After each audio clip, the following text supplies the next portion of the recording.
Hello मेरे प्यारे बच्चों, जॉनटेक के एसएससी जेई के बीसीटी के प्रोग्राम में आपका हार्दिक स्वागत है।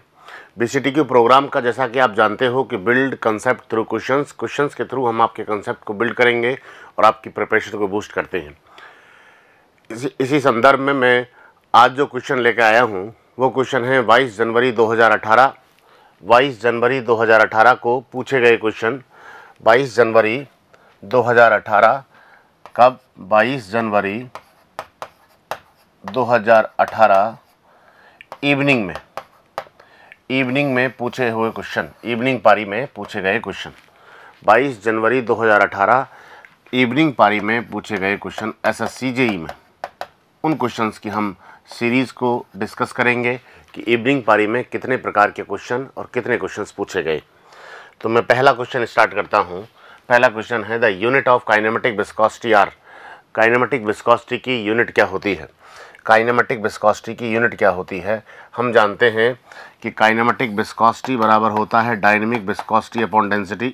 काइनेमेटिक विस्कोसिटी क्या होता है sir? Dynamic viscosity upon density. और जो डायनेमिक विस्कोसिटी का यूनिट होता है वो होता है किलोग्राम मीटर पर सेकंड, और डेंसिटी का यूनिट होता है किलोग्राम पर मीटर क्यूब। किलोग्राम से किलोग्राम कैंसल, ऊपर जाएगा ये मीटर क्यूब और ये मीटर इंटू सेकेंड, तो हमारे पास आ गया मीटर स्क्वायर पर second is the unit of kinematic viscosity. तो कौन सा ऑप्शन मैच करेगा? हमने कहा फर्स्ट ऑप्शन मैच कर रहा है, तो first option is correct. Next problem में देखता हूँ कि नेक्स्ट प्रॉब्लम क्या है। The hydraulic mean depth for a pipe water is equal to. हमने कहा कि पाइप के लिए हाइड्रोलिक मीन डेप्थ कितनी होगी। ये 22 जनवरी 2018 इवनिंग में पूछा गया क्वेश्चन है। सभी क्वेश्चंस को मैं यहाँ पर जो डील करूँगा वो 22 जनवरी 2018 इवनिंग में पूछे हुए क्वेश्चंस होंगे। Where D is the diameter of pipe, जहाँ पर डी पाइप का डायमीटर होता है। हमारा क्वेश्चन यह है हाइड्रोलिक मीन डेप्थ क्या है। हमने कहा कि चूँकि हम जानते हैं कि हाइड्रोलिक मीन डेप्थ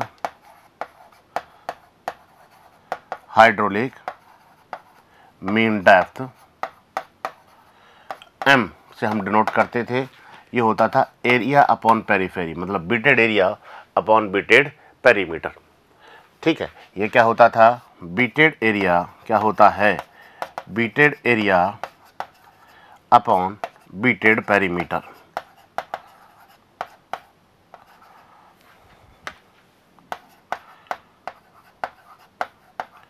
ये क्या होता है? बीटेड एरिया अपॉन बीटेड पेरीमीटर होता है। तो हमने कहा जब ये पाइप का डायमीटर डी है, बीटेड एरिया कितना हो जाएगा? π/4 डी स्क्वायर, और ये कितना हो गया? पेरीफेरी पाई डी। पाई से पाई कैंसिल, एक डी से डी कैंसिल, तो हमारे पास आंसर आया d/4। तो d/4 ऑप्शन में है क्या? हमने कहा है, तो आंसर हो जाएगा मेरा d/4। नेक्स्ट मैं प्रॉब्लम देखता हूँ। Which of the following is an example of phenomena of surface tension. निम्न में से कौन सा सरफेस टेंशन के फिनोमिना का एग्जाम्पल है, मतलब सरफेस टेंशन के कारण जो होता है उसका एग्जाम्पल है। हमने कहा रेन ड्रॉप, हमने कहा this is the example of surface tension. Rain drop जो पानी की बूंद जो बनती है स्पेरिकल शेप में, उसकी बात कर रहा है। वो किसका एग्जाम्पल है? सरफेस टेंशन का। Rise of shape in the tree, हमने कहा बिल्कुल this is the example of surface tension. ये क्या बोल रहा है? जो पेड़ के अंदर जो पानी है वो ऊपर की तरफ जाता है, जो पेड़ के अंदर जो पानी होता है वो ऊपर की तरफ जाता है, वो कैपिलरी एक्शन के कारण जाता है, और कैपिलरी एक्शन सरफेस टेंशन की डायरेक्शन के कारण होता है। दूसरा है ब्रेकअप ऑफ लिक्विड जेट। हमने कहा बिल्कुल सही है, जो लिक्विड जेट होता है उसका जो ब्रेकअप होता है, फिर लिक्विड जेट जो बनते हैं वहाँ पर हम सरफेस टेंशन के कारण प्रेशर्स निकालते हैं, सरफेस टेंशन वहाँ पर अप्लाई होती है, सरफेस टेंशन के कारण ही वो हो रहा होता है। इसलिए answer is the all of above. Answer मेरा क्या हो जाएगा? डी। नेक्स्ट मैं देखता हूँ the height of free surface above the any point is the height of the free surface above any point is known as height of free surface above any point से height of free surface कितना होगा? हमने कहा static pressure, intensity of pressure, both static and intensity of pressure. Answer हो जाएगा हमारा D, both intensity and static, both static head और intensity of pressure. हमने कहा किसी पॉइंट पर मुझे प्रेशर निकालना है। स्टैटिक हेड क्या होगा, प्रेशर के कारण जितना हेड गया है उसको हम स्टैटिक हेड बोलते हैं। इंटेंसिटी ऑफ प्रेशर मुझे निकाले, मतलब इंटेंसिटी ऑफ प्रेशर का मतलब प्रेशर एट ए पॉइंट, किसी पॉइंट पर प्रेशर निकालना है तो इंटेंसिटी ऑफ प्रेशर पहले का और प्रेशर हेड जितना गया है उतना, वो दोनों होते हैं। तो भाई ये भी होगा और ये भी होगा, तो आंसर मेरे पास क्या हो जाएगा, C Calcutta. Intensity of pressure, static head and intensity of pressure दोनों ही हमारे लिए आंसर हो जाएगा। नेक्स्ट मैं देखूं, the metacentric height of battleship is. Metacentric height, हमने कहा मेटासेंट्रिक हाइट को हम दो प्रकार के शिप में निकालते हैं। एक तो होता है पैसेंजर शिप, एक तो क्या होता है पैसेंजर शिप, और दूसरा होता है वॉरशिप। वॉरशिप का मतलब जो इन्होंने पूछा है बैटलशिप। वॉरशिप के लिए मेटासेंट्रिक हाइट होती है 1.2 से लेके या 1.0 से लेके 1.8 मीटर तक लगभग, ठीक है। यहाँ पर हाइट होती है 0.2 से लेकर के 0.8 मीटर तक या फिर 1.0 मीटर तक, ठीक है। लगभग मैं डेटा लिख रहा हूँ। यहाँ पर वॉरशिप की बात करें 0.3 से 0.8, 1.0 से 1.5, ये हमारे पास ऑप्शन मैच कर रहा है। 1.0 से 1.5 के बीच में बैटलशिप और वॉरशिप के लिए मेटासेंट्रिक हाइट होती है। मेटासेंट्रिक हाइट क्या होती है, अगर मेटासेंट्रिक हाइट जीएम की वैल्यू की मैं बात करूं, मेटासेंट्रिक हाइट क्या होती है, मेटासेंट्रिक हाइट अगर ज़्यादा होगी तो स्टेबिलिटी ज़्यादा होगी, ठीक है जी। मेटासेंट्रिक हाइट अगर ज़्यादा होगी तो स्टेबिलिटी क्या होती है, ज़्यादा होती है, किसकी, शिप की। और स्टेबिलिटी ज़्यादा होने के कारण टाइम ऑफ ऑसिलेशन कम हो जाता है। तो जितना ज़्यादा मेटासेंट्रिक हाइट होगा बॉडी उतना जल्दी अपनी इनिशियल कंडीशन में आएगी, लेकिन अंदर बैठे हुए पैसेंजर के लिए जर्क लगना स्टार्ट हो जाएगा। इसलिए हम पैसेंजर शिप में तो इसको मेटासेंट्रिक हाइट को कम रखते हैं और वॉर शिप में मेटासेंट्रिक हाइट को थोड़ी सी ज़्यादा रखते हैं। The loss of head due to the sudden contraction is equal to. Sudden contraction के कारण लॉसेस कितने होते हैं, देखो ध्यान से देखें। सडन कॉन्ट्रैक्शन की मैं यदि बात करूं, ये मेरे पास एक पाइपलाइन है, यहाँ से पाइपलाइन से फ्लो हो रहा है और यहाँ से सडनली हो गया कॉन्ट्रैक्शन, ये कॉन्ट्रैक्शन हो गया। हमें यहाँ से लॉसेस निकालने हैं, तो जब फ्लो होगा तो फ्लो इस तरह से जाएगा जी, यहाँ से, ठीक है जी, यहाँ से फ्लोट किया जाएगा, इस तरह से जाएगा। इस पॉइंट को मैंने बोल दिया सी, और इस पॉइंट पर वेलोसिटी है v। इस पॉइंट पर क्या है, वेलोसिटी v है। तो हम जानते हैं कि जो हेड लॉसेस मैं निकालता हूँ, head losses due to the sudden contraction is VC minus B का होल स्क्वायर अपॉन 2G। भाई यही होता है फार्मूला। पर ज़्यादा वेलोसिटी में से कम वेलोसिटी घटाऊंगा, 2G कर दूंगा, तो ये मेरे पास हो गया। तो मैंने कहा चूँकि मैं जानता हूँ AB बराबर ACBC according to continuity equation. Continuity equation से मेरे पास फॉर्मूला आया, तो मैं कर दूं B is equal to AC upon A into BC। चूँकि हम जानते हैं AC अपॉन A होता है CC। CC is the coefficient of contraction, coefficient of contraction. ध्यान से समझते रहना, ये क्या होता है, कोफिशिएंट ऑफ कॉन्ट्रैक्शन। तो इसकी जगह पर मैं क्या कर दूं, CC, इसकी जगह पर मैं क्या कर देता हूं, CC। तो V is equal to CC into BC। तो मेरे पास क्या हो जाएगा, BC is equal to V upon CC। BC is equal to V upon CC। तो BC की जगह ये वाली वैल्यू मैं पुट करूँगा। अब BC की जगह ये वाली वैल्यू पुट करूँगा तो हेड लॉस बराबर मेरे पास क्या हो जाएगा, V upon CC minus B का होल स्क्वायर अपॉन 2G। ये मेरे पास आया हेड लॉस। तो इसमें से मैंने B स्क्वायर ले लिया common, this is the 1 upon CC minus 1 का होल स्क्वायर अपॉन 2G। ये आपके पास आ गया। हमने कहा if CC is not given, if CC is not given then 1 upon CC minus 1 का होल स्क्वायर को हम क्या मानेंगे, 0.5। तो head losses due to sudden contraction is 0.5 B square upon 2G, 0.5 B square upon 2G। ये हमारे पास आया है। तो इसमें ऑप्शन देखते हैं, 0.5 B square upon 2G, option A ही बैठा हुआ है, तो आंसर हो जाएगा हमारा ए। नेक्स्ट प्रॉब्लम में देखता हूँ, the critical velocity is governed by the. Critical velocity किसके द्वारा गवर्न की जाती है। हमने कहा हम क्रिटिकल वेलोसिटी को जो शो करते हैं वो रेनॉल्ड्स नंबर से शो करते हैं। किससे शो करते हैं? रेनॉल्ड्स नंबर से हमें पता चलता है कि फ्लो लैमिनार होगा या टर्बुलेंट होगा। क्रिटिकल वेलोसिटी क्या दिखाएगी? टर्बुलेंसी और लैमिनार को दिखा रही है। तो हम रेनॉल्ड्स नंबर से शो करते हैं कि फ्लो लैमिनार होगा या टर्बुलेंट होगा। और चूंकि हम जानते हैं रेनॉल्ड्स नंबर होता है inertia force upon viscous force. क्या होता है? इनर्शिया फोर्स अपन विस्कस फोर्स। तो हमारे पास इनर्शिया फोर्स है, विस्कस फोर्स है। The ratio of inertia and viscous force, ये हमारे लिए एग्जैक्ट आंसर होगा। ये हमारे लिए एग्जैक्ट आंसर होगा, क्योंकि ये रेनॉल्ड्स नंबर को दिखा रहा है। इनर्शिया फोर्स होता है रेनॉल्ड्स नंबर होता है inertia force upon viscous force. इसलिए यहाँ पर पूछा है द रेशियो ऑफ, यहाँ पर दिया हुआ है the ratio of inertia and viscous force. Answer is the C, Calcutta. Next मैं देखता हूँ next problem. A thin plate held parallel to the fluid stream, the pressure drag on it is। इस पर प्रेशर ड्रैग कितना होगा? हमने कहा एक थिन प्लेट है जो किसी फ्लो में समानांतर या फिर पैरेलल पड़ी हुई है, पैरेलल रखी हुई है। तो बताओ इस पर ड्रैग फोर्स कितना होगा? एक थिन प्लेट है जो किसी फ्लो में समानांतर या फिर पैरेलल पड़ी हुई है, उस पर ड्रैग फोर्स कितना होगा? हमने कहा कौन सा ड्रैग पूछ रहा है? वो प्रेशर ड्रैग। ड्रैग को, जो ड्रैग फोर्सेस होते हैं उसको हम दो भागों में बांटते हैं सर। एक तो होता है मेरे पास प्रेशर ड्रैग, क्या होता है? Pressure drag. और दूसरा होता है मेरे पास स्किन ड्रैग। क्या होता है? Skin drag. प्रेशर ड्रैग और स्किन ड्रैग को आप समझने की कोशिश करें।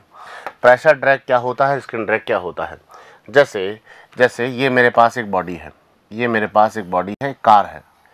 इस कार को मैं यहाँ से चलाना स्टार्ट करता हूँ, इस डायरेक्शन में आगे की तरफ ये चल रही है।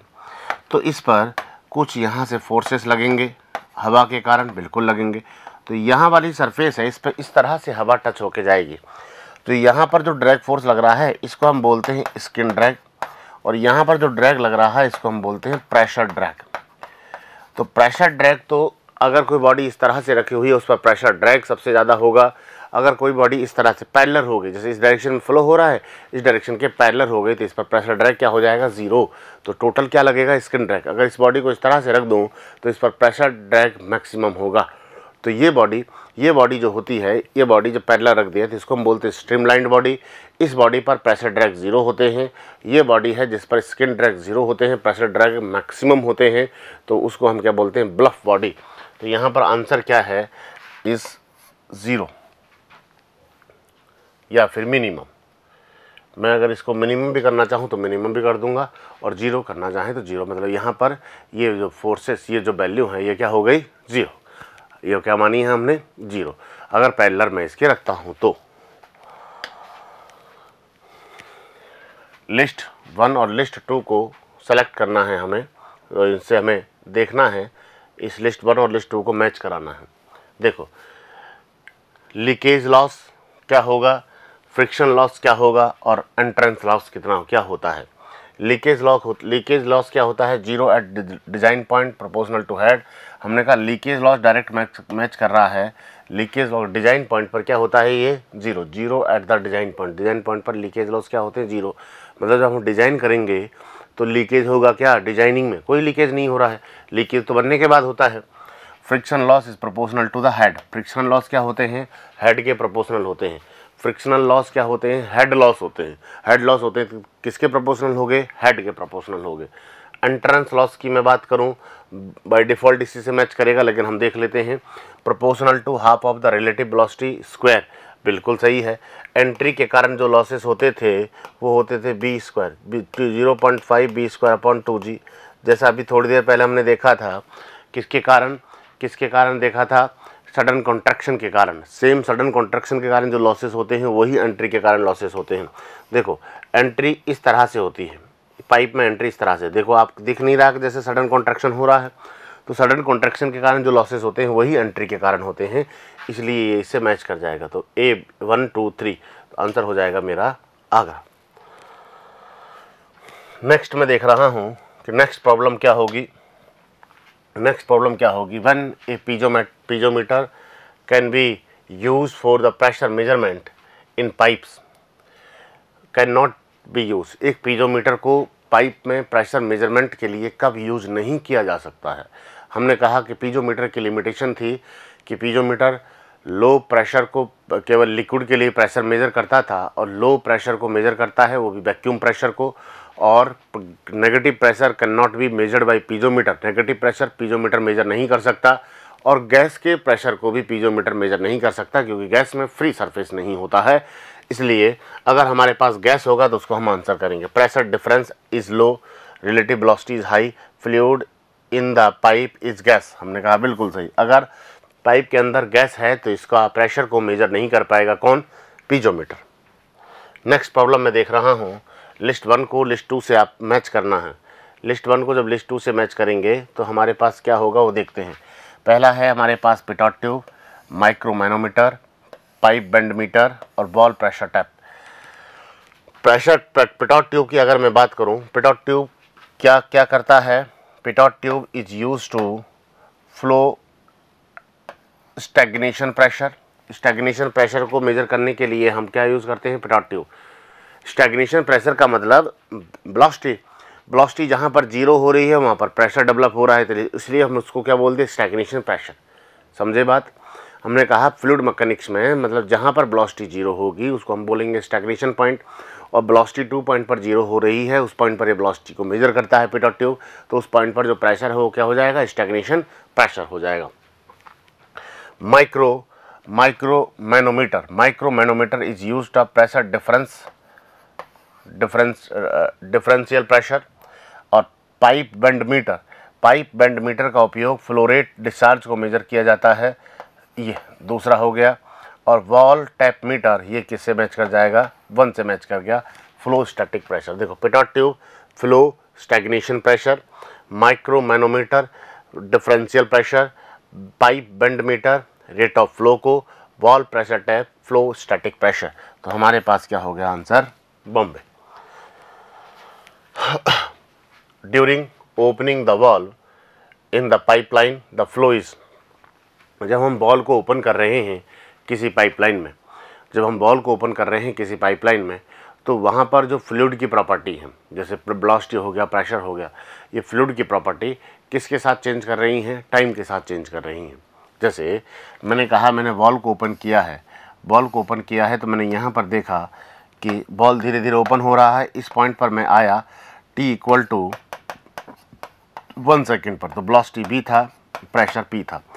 अब धीरे धीरे जैसे मैं इस पर t इक्वल टू 10 सेकेंड बाद आया हूँ तो यहाँ पर वेलोसिटी बढ़ गया या फिर घट गया, वेलोसिटी बढ़ गया या फिर घट गया, प्रेशर बढ़ गया या फिर घट गया। क्योंकि बॉल धीरे धीरे बंद हो रहा है और खुल रहा है, मतलब बॉल खुल रहा है तो वेलोसिटी बढ़ेगी। तो वेलोसिटी जब इंक्रीज हो गया, v1 हो गया, प्रेशर p1 हो गया, तो टाइम के सापेक्ष में, टाइम के साथ ये प्रॉपर्टीज़ क्या हो रही? चेंज। इसलिए फ्लो क्या हो जाएगा? अनस्टेडी फ्लो हो जाएगा। क्या हो जाएगा? अनस्टेडी फ्लो हो जाएगा। Answer is the Bombay, unsteady flow. जब ओपनिंग हो रहा है वॉल्व का, जो फ्लो क्या होता है? अनस्टेडी होता है। इसी क्वेश्चन को दूसरे लैंग्वेज में पूछा है इन्होंने, flow occur in pipeline when valve begin opened edge. Valve ने जब खुलना स्टार्ट किया है तो फ्लो क्या होगा? वही क्या? अनस्टेडी फ्लो, जैसा अभी हमने समझा है। हमने कहा कि जब वॉल्व खुलना स्टार्ट हो जाता है तो फ्लो धीरे धीरे क्या हो रहा होता है? बढ़ रहा होता है। जब बॉल आधा खुलेगा तो कम फ्लो आएगा, धीरे धीरे ज़्यादा खुलता रहेगा तो फ्लो बढ़ता रहेगा। और जब फ्लो बढ़ता रहता है तो फ्लूइड की प्रॉपर्टी उस पर्टिकुलर पॉइंट पर समय के सापेक्ष में या फिर टाइम के रिस्पेक्ट में चेंज हो जाती है, इसलिए उनको हम क्या बोलेंगे? अनस्टेडी फ्लो के।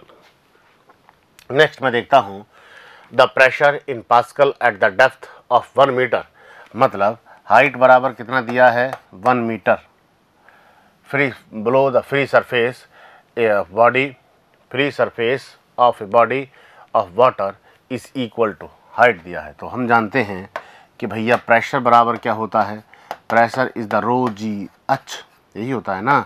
तो प्रेशर, ये वाटर की डेंसिटी है, वाटर दिया हुआ है 9.81 into H is the 1 metre. This is the 9810 newton per metre square. Very simple problem. Answer is the Delhi. ये हमारे पास प्रॉब्लम थी, हाइट दिया हुआ है तो उससे मैंने आसानी से क्वेश्चन निकाल लिया। ये जो सभी क्वेश्चंस थे ये सभी वो क्वेश्चंस थे 22 जनवरी 2018 इवनिंग शिफ्ट में पूछे गए थे। मॉर्निंग शिफ्ट के क्वेश्चन मैंने पहले डील कर लिए, अब मैं इवनिंग शिफ्ट के क्वेश्चन डील किए हैं। अब मैं जो नेक्स्ट वीडियो में डील करूंगा वो है 23 जनवरी 2018 को मॉर्निंग शिफ्ट में पूछे हुए क्वेश्चंस, उनकी सीरीज़ को हम लेके आएंगे। तो इसी तरह से आप इनको पढ़ते रहें, अपने एग्ज़ाम की तैयारी को बूस्ट करते रहें। Thank you for watching.